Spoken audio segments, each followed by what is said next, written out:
Scaling your law firm doesn't have to be difficult. It's all about mastering a few key strategies, systems, and mindsets. Welcome to the Scalable Law Podcast, where we talk about how you can increase profit in your pocket and time in your calendar. My name is Caralee and I have successfully scaled my firm so that it doesn't solely rely on me. Now I love teaching other law firm owners how to do the same. Let's transform your business starting now.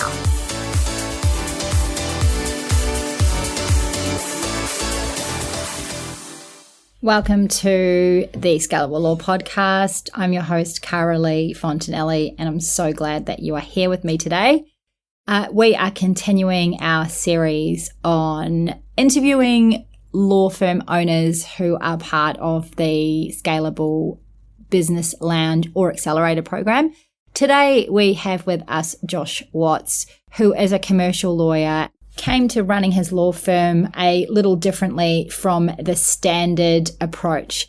It was really interesting catching up with Josh. He has got some wonderful insights on AI and how he is using it in his firm. He recently sent me a podcast interview that he created on AI for Scalable Law.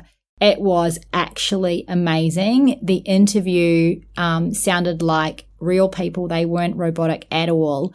And they were talking about Scalable Law and what we offer over here. So Josh is definitely someone to watch out for. He is right up there on the tech side of things and implementing tech in his law firm. And he has grown his law firm really well to date and is ready to start making those important hires so that he can scale to the next level. Anyway, I will leave you to listen to the podcast with Josh so that you can be as inspired as I was. I'd love to welcome to the podcast Josh Watts from Run It by Legal. How are you going, Josh?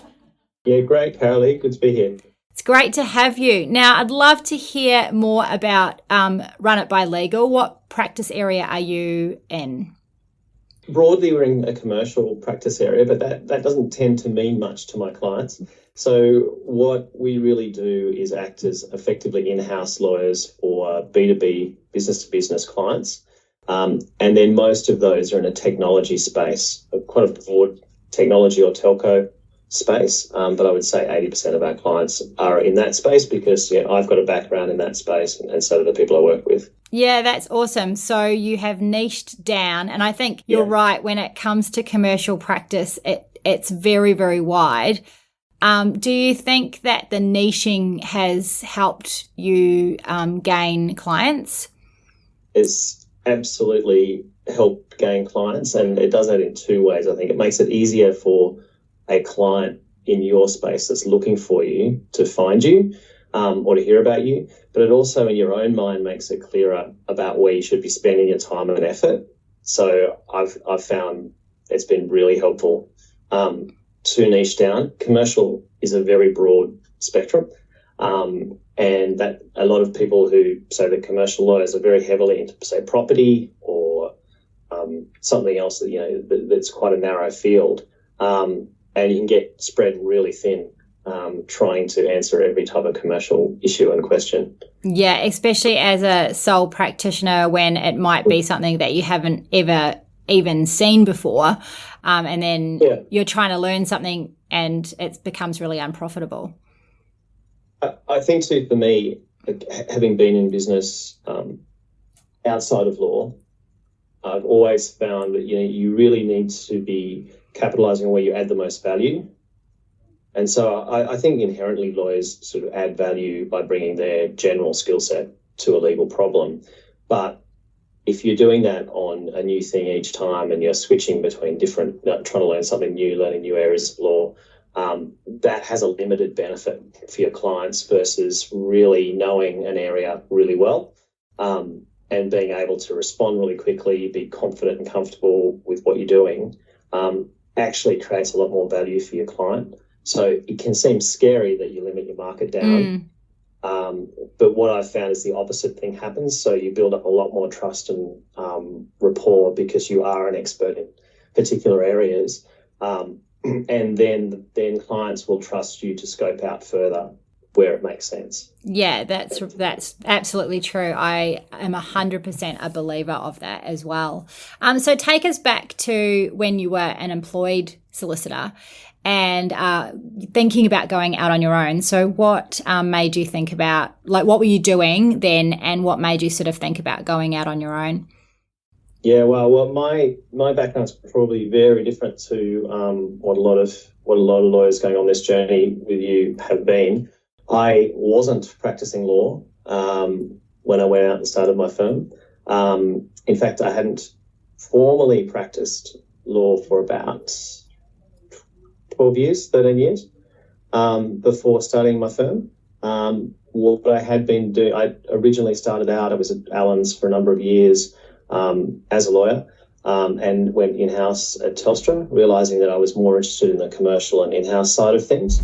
But then I transitioned from a legal role there into the business, so negotiating their deals, working on their commercial teams, and running all of their enterprise and government deals, and did a similar role at Canon for a number of years. And then took on a COO role and ran an IT managed services company for 5 years for Canon.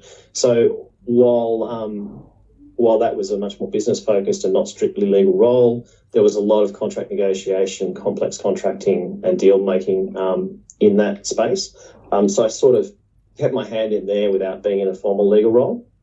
And then when it came time to leave there, in the middle of COVID as well, as I'm sure many of many businesses have started, it was really a time to reflect on, if I want to run my own business and my own practice, now was the time to do it. The ability to set something up and get things going yourself is much better now than it ever has been. 100%, yes. Yeah. And my skills are reasonably broad, so I wasn't sort of stuck in doing a single legal focused thing. And so the switch to sort of marketing and running a business and client-centric sort of selling is something that was pretty natural to me, having had to run and make profit from businesses before. So that all sort of made sense. And legal, particularly in the area that I was familiar with and the network that I had, was where I thought I could add the most value as a business owner rather than buying a business or doing something different. So that's sort of, it's a bit of a different approach, but that's sort of what got me to where I am now, sort of 3.5 years later. Awesome. And so 3.5 years later, what have been, like, initially and even, you know, in the last sort of little while, what have been the main challenges you'd see to opening your own firm and running your own firm? Well, yeah, I mean, it is definitely, it's not for everybody. And I do think having that sort of that rounded background where I don't mind doing a bit of all those things and wearing a number of different hats has really helped me. And I think it could really hurt somebody who is a real expert and got all their love from doing a single-minded thing. But having said that, it's still been very difficult. So, I mean, one thing was I didn't take a book of clients with me. So I started from scratch. And that sort of takes a lot of self-motivation and discipline to keep going through the process, keep doing the right actions and activities until things work. So that can be quite disheartening, I think, as lawyers go through ebbs and flows of contracts as well. Yes. So, I think that is very difficult. Not having, I guess, a support network that really understands what you're trying to do and your business. There is, so it's called solo sort of for a reason. And whilst you can have good people around you, it can be very difficult unless you can find a community of people who are going through the same sort of thing. So that's definitely a challenge in the early days. And then balancing the work whilst you're also trying to scale and knowing when to make those investments and taking risks in the business. It's not something that we lawyers tend to be great at.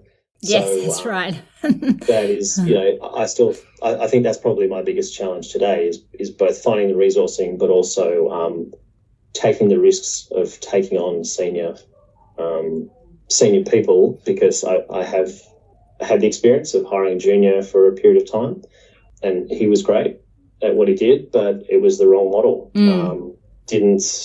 Made me another bottleneck, not just for my clients, but also coming up from the junior, and that's just the wrong model. It's the wrong model for the type of work that I was doing. Yes, it definitely can add to frustrations. As you know, I always say hire someone better than yourself initially, and then when you start taking on juniors, you've got someone to train juniors, and it's not you, because you're already doing so many different other roles in the business. So how has it been for you going from large corporates where you've got a lot of resources and you've got a lot of people around you to help you out with, I don't know, the photocopier or whatever it is. How's it been going out on your own and sort of having to really, be independent and do all of those things yourself? I think you have to love doing the work at the start. I mean, you have to at least be able to roll your sleeves up and be able to focus on those. So for me, that's a lot of contract work, a lot of drafting, and a lot of negotiating of deals.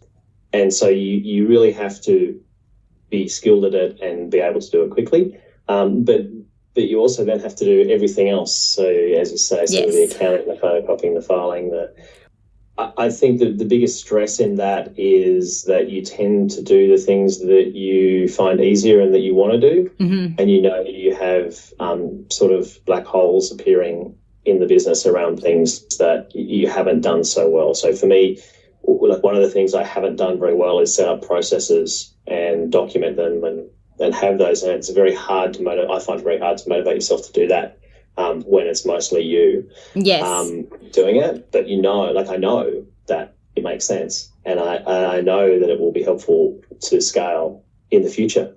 It's just doing those things that aren't, I guess, that sort of urgent, important quadrant. Yes, exactly. And I think that the hardest thing when you're doing this is not to focus on just the urgent things, both important and unimportant, is to create time to do the other stuff. And so I think it's the biggest challenge. And so marketing your firm, a lot of firms are B2C. Your firm is B2B, and so that comes with its own marketing challenges. For a B2C, like what I run, a family law firm, you can turn on some ads and away you go. With B2B, it's often built very much on building relationships, which can be challenging. So how have you found the marketing for your firm, and what's really worked for you? Yeah, I agree. It is a totally different challenge. I think it is more difficult to have sort of a tap approach to sort of the more you put in terms of dollars anyway, it doesn't necessarily translate to a volume of work coming through. Having said that, though, I think once you work out some things that do work and some better approaches, the more time and effort you put into that, the more that does come out of it. So for me, I think networking's too broad a term. I mean, targeted connections to your target market, your key clients, really narrowing that down. There's probably only 10,000 or 5,000 ideal businesses for my firm. And then I could probably do work for 50,000 others. But there's probably 5,000 that fit that really great niche, which means that there's 5,000 founders or CEOs, and that you can list that. Yes. Pretty well, right? So it is a matter of dedicating your time to how am I going to meet those people? How am I going to connect with them? How do they hear about what I'm doing? How do they get that reinforced in their stream of whatever they're viewing? How do they see you in front of panels that they're going to be at? How do you get seen as somebody who's adding value in that industry or that piece that you're doing related to their business? So for me, very rarely. The only law conference I went to in the last year is your one. Law BizCon, yes, that's where we met. Yep. Outside of that, I don't spend a lot of time with lawyers in in conferences for lawyers, I spend time where my clients are. Yeah.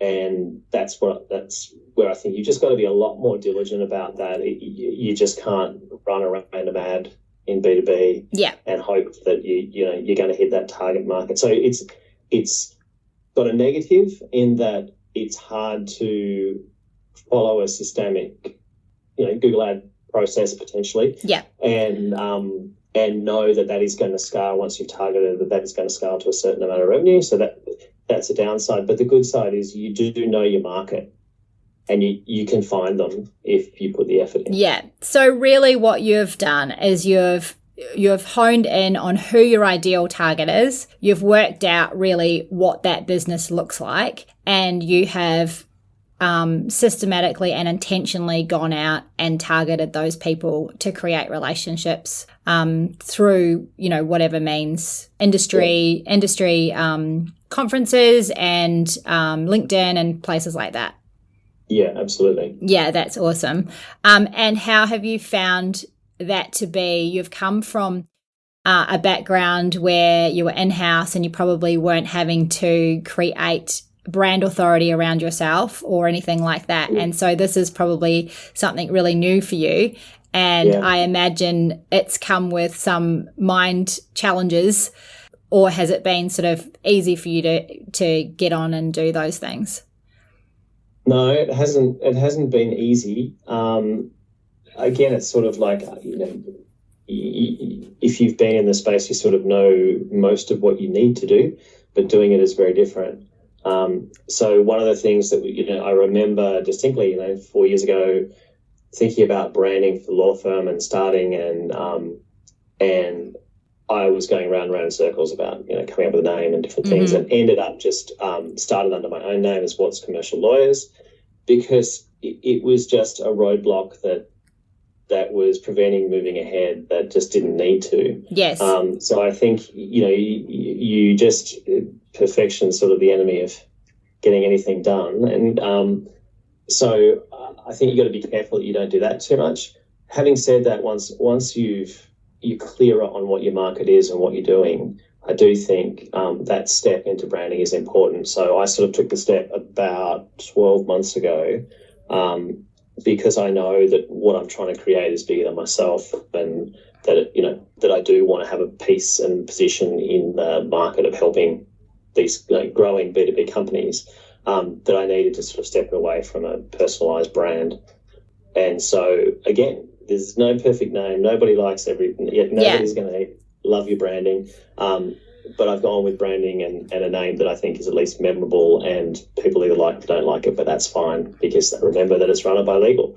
So, and it I guess harkens back to that in-house type approach where people get to a point where they realize that they need to involve a lawyer both for trusted advice and also to keep them out of jail. Yes. So that's sort of what it sort of links back to. But it's that branding piece. I can never feel like it's going to be perfect. That would be my advice. It's never going to be perfect. You're never going to be 100% happy with it. Get it to a point where you can live with it and get it out. Yes. Get it out. And move on. Well, you can't sell a secret, right? And I think a lot of lawyers, they've spent a lot of time billing for someone else, or in your case, in-house working for someone else. You pop out on your own and you're not known for anything. And so to build the brand that you have and to start really getting some substantial clients like you have in only 4 years is actually a really great achievement. And, it takes that bravery to actually, like you say, set aside the fact that you don't think it's perfect and just get it out into the public arena. Yeah, I think it is a bit of a mind shift. Potentially it's a generational shift as well. Like, I definitely my generation, the concept of publishing stuff out there had a sort of element of perfection, and there was a big cost to putting stuff out there. 10, 15 years ago, you want to make sure your brochures are perfect. You want to make sure your website's great. Like, everything had to be really good and triple checked, and and everyone had to buy into it. Now it is so easy to iterate and change and rebrand if you have to. Like, it's a different world, and we need to get sort of into that mindset of sort of quickly publishing and then, iterate as you go, which is very different to some of the, particularly the corporate mentality that I've worked in before. Yeah, well, remember the days where you had to do telephone, advertising. You can't have a mistake on it or anything like that. Whereas now, I mean, phone books are something way from a long time ago. Recently, we had one dropped on our doorstep about 3 years ago. Wow. And my son, who was like 17 at the time, he said, "What's that?" And I said, it's a phone book. And he said, I said, "It's got everyone's phone numbers in it and some advertising." He said, "Well, how is that even secure, having everyone's phone numbers in it?" And I thought, it's so funny, isn't it? Like the way that we, we grew up, you could just look at your last name and see their address and their phone number, which now that just seems crazy. Yeah. So I guess, the things have changed and things continually change. So I think, you also, it can be tiring. You've got to be able to keep up with what's changing, particularly in our space. Like AI is here and it's now. And if you're not starting to work out how to adopt that into your firm, you quickly creating another reason why you're going to be less efficient and more expensive. Yeah, exactly. So how are you using AI in your practice? I got asked this question yesterday when I was on a podcast, and I'm a big fan of AI, definitely not scared of it. And so it's good to hear that you're thinking the same. And in fact, Josh sent me something very interesting and fun, which was an AI. So you're experimenting beyond ChatGPT. So tell us about how you're using it and some of the things that you've been discovering. Yeah, look, I think for marketing, for general copy, for anything that's not sort of advice work, trying to incorporate the ChatGPT model or another model like that, a paid one, into your workflow is really important, particularly early on, because I think it does almost that first draft, getting something on paper, getting something down piece, I think is the biggest win for using it in that way. So that's sort of how I use it. If I need to draft some copy, or I need to do something else, or I need to get some ideas around different topics, that's definitely where I would use something like ChatGPT. I have been looking and using an AI product that's specifically built for legal practice out of Australia. It's only a small one at the moment, but I'm starting to use that more and more for contract reviews. And bringing together, what it's really great at doing is putting in a whole lot of documents and synthesizing that down to sort of lead you to where the key points in particular documents might be. Yeah. And that can save you, a lot of time. You can also sort of sanity check things against sort of what the chatbot or the AI would expect to see in certain types of contracts. So I don't think it's definitely not going to replace legal work. It's definitely not going to replace the need for a lawyer. Yes. But what it's doing is narrowing down. Instead of you spending all of your time on 100% of the things, you then really are going to add the most value in that last 5%. Yeah. And so for me, it's about using that 95% that it gives you as quickly as possible, and then focusing on the last bit. And what's that product called, the contract product? I knew you were going to ask me that. It is called Legal Assistant. And is it a paid product? Yeah, that's a paid one. Yeah.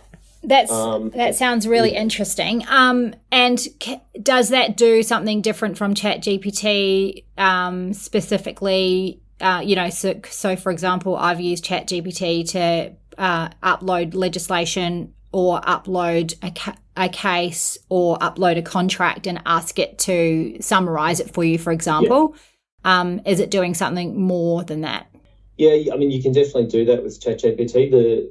A couple of caveats I've got on that is the security of where stuff's being housed. So just from a Privacy Act perspective, you just make sure that it's being housed in Australia if it does contain PI or confidential information that that your clients are probably going to be bound by.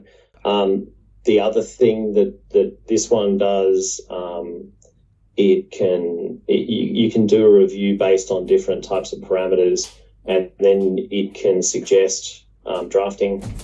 So you will come up with a whole list of things that you could add or what could be missing or inconsistencies, checking definitions, and then you can step them through. You can convert them all to tasks and step them through and go, draft that in there, draft it better, so it's more of a workflow tool designed for lawyers. It's a tool only really designed for lawyers. Yeah, that's awesome to use. And they're iterating it all the time. It's early days, so I don't want to be too much of a fan for it yet, but it's definitely something I'm experimenting with because I just realised that we need to keep up with this stuff. It's not a complete answer. But. Yeah, 100%. And so, I mean, from a business owner's perspective, that's obviously saving, and a sole practitioner, that's saving so much time. I mean, potentially in time, say even in a larger team, that sort of software could save hiring the junior or save hiring, someone at $70,000 to $100,000 a year. Because you're saving so much time there. With the work that you do, are you billing per hour or are you fixed fee? And then how then, if you're, say, producing something so quickly and then you're really, the 5% or 10%, like you say, where it's being finessed with your legal skills, how do you see that? Either how are you billing that, and how in the future as law firms do you feel like we're going to be able to bill that accurately and fairly for the client and also the firm? Yeah, it's a complex question. So I have used all the models. So with some clients, I'm on a retainer bucket of hours over the month. Other clients are on hourly rate, and other clients are fixed fee. So where this works really well is fixed fee work. Obviously, that's the easiest thing. That's the easiest thing to use it for. But I still think it's worthwhile for the other work anyway, because it's a bit of a mind shift change. I think, I've always struggled with the time billing all of my time. Yes. And when I mean all of my time, I mean when you're thinking about the matter, when you're talking about it, when you're chasing down, rabbit burrows of particular points of law or something. You just, you want to make sure that you are up to date on something from ASIC or whatever. I think there's a tendency not to bill all of that time. And really only bill when you're grafting in front of the drafting and that bit. What I think I'm finding myself doing is substituting some of the stuff that should have been getting billed. Yes. Anyway, into the time that I would have been spending in the drafting a little bit. Like there's a bit of that. Right. Yeah. It's not a complete answer to it, but I think it is an important one, and I think you actually starting. It is a way for lawyers actually to get paid well for the stuff that we actually really are adding value on. Yeah, that's right. I think there's that there. Yeah, I think it's definitely going to challenge the way in the future that we look at fees, I think, and really adding more value rather than hours. Which is only actually, I think, a positive thing in the future. With your billing, you suggested or have said, you sort of do the work or do, talk about it, think about it, might summarize some things, and you're not charging properly for it. I find that is a real, particularly for new business owners, that's something that we often do. Like we undervalue what we're doing. How are you now that you're 4 years down the track starting to really get more of a grip on that? And and have that change or shift around it, because it's definitely something, you're not alone on that. I think all law firm owners do that in the early days. They want to give more. But then I often find sometimes the clients that you give more to are the ones that least appreciate it, and you end up in a pickle.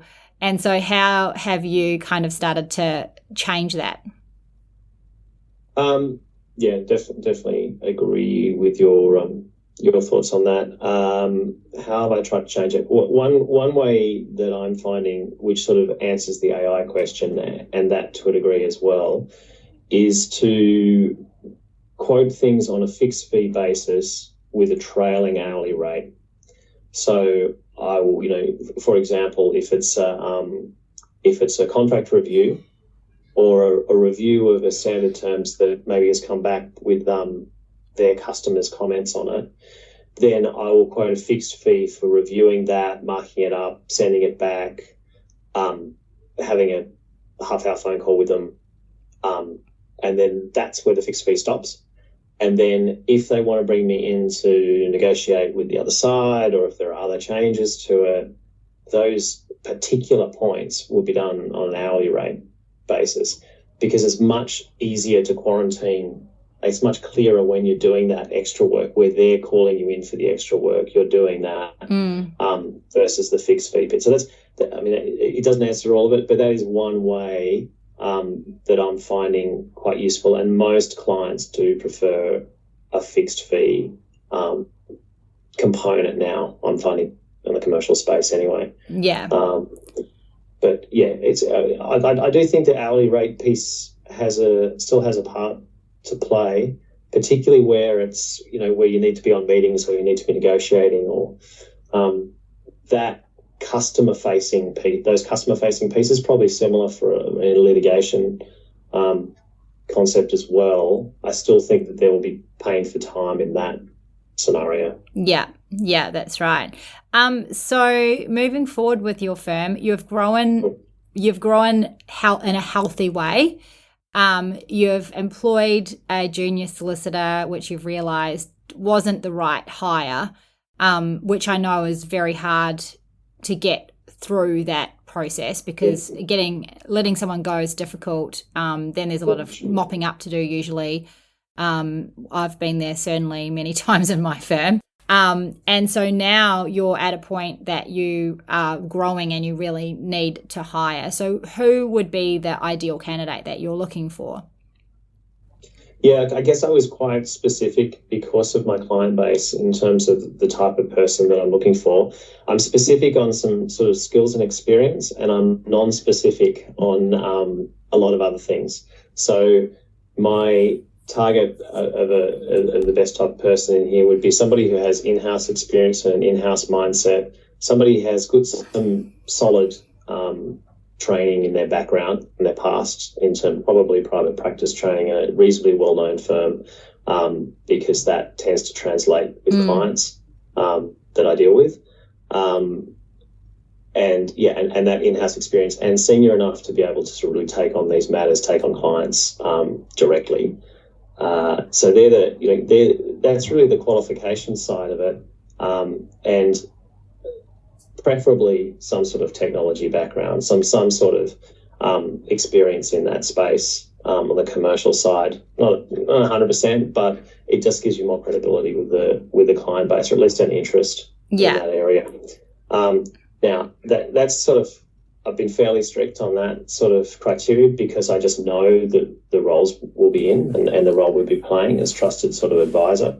But outside of that, in terms of what type of person that might suit, it's a very broad spectrum, because it could be somebody who's towards the end of their career, who's had great experience and is looking for a way to contribute and to still maintain their really client-facing role for a number of years and transition to retirement even.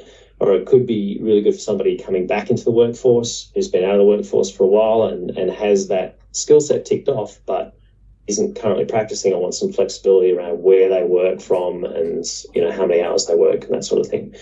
So, and it could really suit somebody coming up who wants to be part of something that's growing, that wants to take on, growing team management as things go into the future. So, it could suit people at different points in their career, as long as they sort of meet that. Yeah. And so you're really taking the approach now of hiring slow, so that you really are going to be investing in that right person, so that your business grows with that investment. Yeah, absolutely. Yeah, it's pretty critical. That's the downside of doing the sort of work that I do, because you are playing that sort of ongoing trusted advisor role. So the good thing is, if you win a client, they're likely to be with you for a number of years, even if they're a small billing client. Over that number of years, that can be worth quite a lot in terms of billing. So that's a really good thing. But they're only going to be with you for a number of years if they trust you and see you as part of their team. That's right. And there's only so many lawyers that really fit that mold. And it's really important to get that right. Yeah.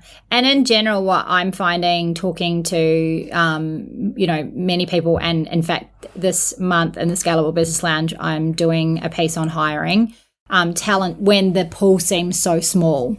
And I think for many practice areas, and I was at CleoCon, and, there are different practice areas that in America, so a different environment from Australia, but it's the same tune everyone is singing, is that where do I find good people? And how can I find the new solicitor that I need? So it's definitely something that is challenging. And I think one of the reasons is that it's easy to enter into having your own law firm, and with remote work, with you just need your practicing certificate and some equipment. And so a lot of people are choosing to go out on their own, which limits the pool, I think, is what is happening. Yeah, absolutely. So, I'm also definitely open to how I can work more with people that are in that space, be that, through a contract arrangement with people doing that, with people deciding that maybe that wasn't the right move for them, but they still enjoy the flexibility and how they work. I mean, that's the good thing about having a firm and being in control of that. You can accommodate different people's sort of ways that they want to go ahead and move. So I definitely think it would be folly to rule out anybody who's sort of had the gumption to go out and try on their own.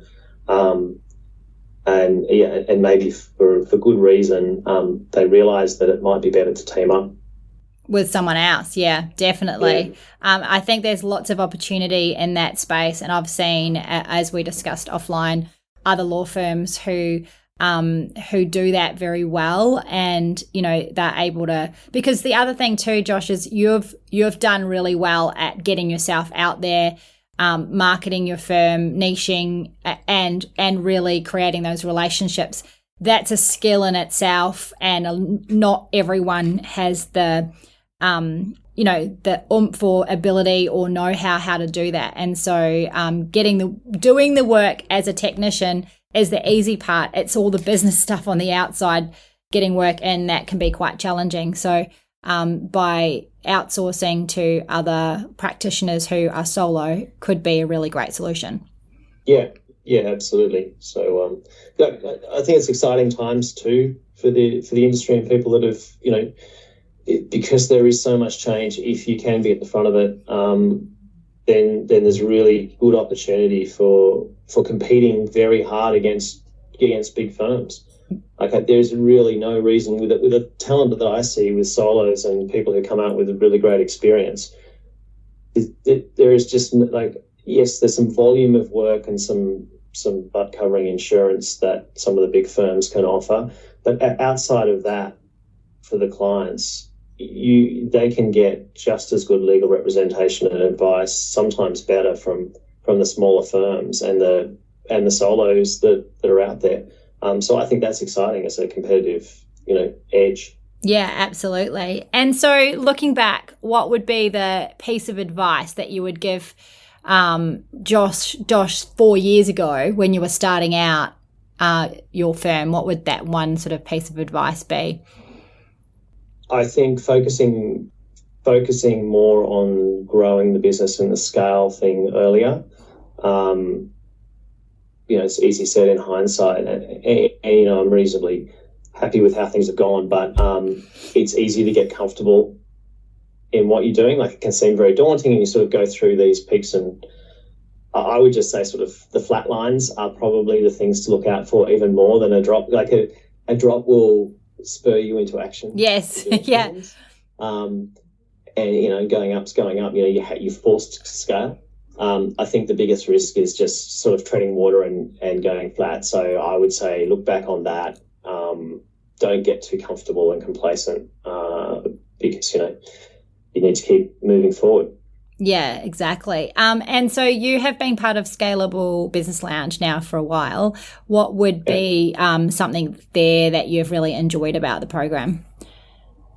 Look, for me, it depends where your background is and where you come from as to which bit's going to be most valuable. But for me, it's about the mindset and having that as a consistent part of my mindset about scaling the business and all of the things that go along with that, all the things that we talk about in Business Lounge that are sort of practical ways of implementing the ability to scale and think like that.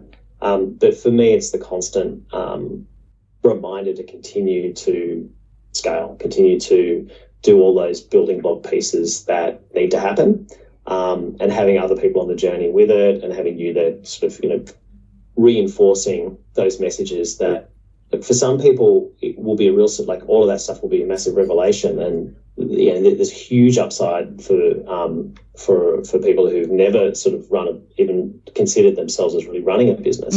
I think there's a massive upside there for people, but I equally think there's massive upside for someone like me who has run businesses but needs that continual reminder and the tools to fall back on to keep driving forward and keep that mindset, because it's too easy to sort of forget about it. So it's really about helping you stay out of that flat line.